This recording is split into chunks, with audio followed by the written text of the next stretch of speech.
Three men in South Florida faced multiple charges this morning after leading police on a high-speed chase. Two of the suspects were subdued by the officers using tasers, which are becoming more and more popular with police and more controversial with critics.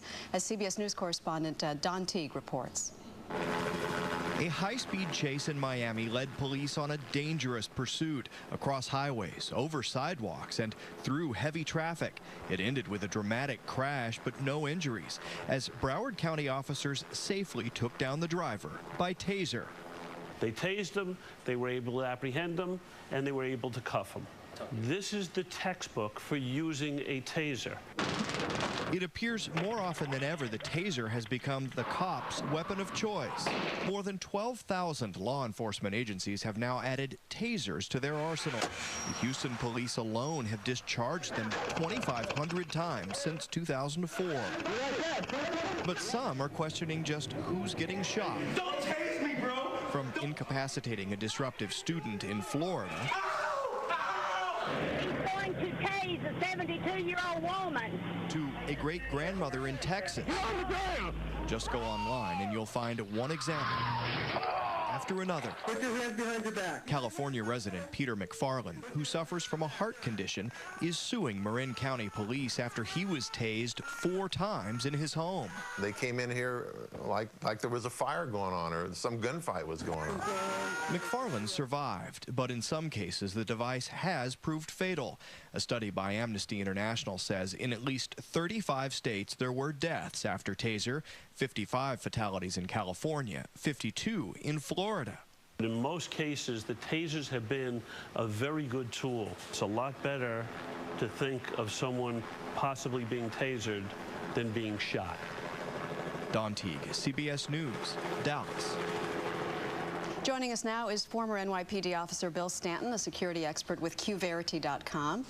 Good morning to you, Bill. So it's easy for all of us to watch the video and make our own judgment about what the best decision is at the time, but we haven't been there arresting a suspect. You have many times. Is there any time when you wished you had had a taser? Well, good point. It's easy for us as we sit on the couch and watch this stuff go down, but no cop should have to meet a bad guy one-on-one. They have a fist, you take your nightstick. They take a stick. It's either going to be that taser. Now, the taser stops us from using a gun in many cases, and that's a good thing.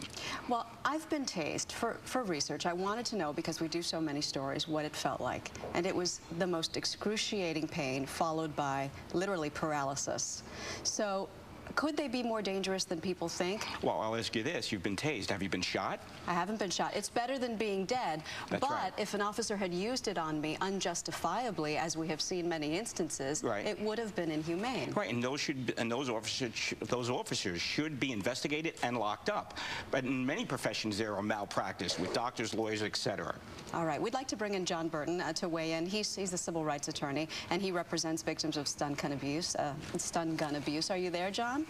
Yes, I am. Thank you, Maggie. Good morning to you. What do you say to Bill's claim that it's a perfect weapon to have when a nightstick is not enough, but a gun is too much? Well, it's a false statement, because the taser is not a substitute for lethal force. Lethal force is used very, very rarely. 95% of police officers never fire their sidearm in their entire career. It's only to be used in the most extreme circumstances, and when those are present, no rational officer would use a taser, because lethal force is used to stop a lethal threat. Tasers are used on people frequently who are doing very little other than not going along with the program of the police. Just making the officers mad? Well, right, and it's also, and another point you made is that it's much more dangerous than the manufacturer who provides the training tells the officers. There have been over 500 fatalities associated with taser use. There are extreme injuries caused by falling, darts hitting people in the eye, people exploding because of being near flammable liquids, etc. I think that a point that both of you can agree on is that tasers should not be abused. So let's talk about what can be done to prevent that. Is there anything you can do to prevent an officer from abusing a taser? Well, absolutely. Cop tells you to pull over. Pull over. Don't ram them 3 times. Don't take a swing at a cop. Okay, but you know full well that some people do that, and And officers, you never know how they're going to react. So is there anything that you can do to teach officers? Absolutely. More comprehensive training for the officers. Teach them how to use the tools in their tool bag. All right. You think that'll be enough? Absolutely. We hope so. Bill Stanton, thank you. John Burton, thank you as well. Okay, thank you very much. Up next, the big